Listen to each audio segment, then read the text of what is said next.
عبدل ایک غریب مگر نیک دل نوجوان تھا۔ وہ بازار کی ایک چھوٹی سی دکان پر ملازمت کرتا تھا۔ غریب ہونے کے باوجود ہمیشہ سچائی اور ایمانداری کو اپنا اصول بنائے رکھتا تھا۔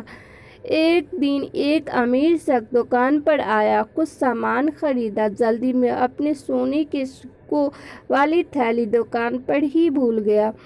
عبدل نے تھیلی دیکھ لی اور فوراً اپنے مالک کو بتایا۔ مالک نے کہا، یہ تو بہت زیادہ دولت ہے، اگر ہم رکھ لیں تو کسی کو بھی پتہ نہیں چلے گا۔ مگر عبدل نے جواب دیا، یہ امانت ہے اور امانت میں خیانت مسلمانوں کو زیب نہیں دیتا۔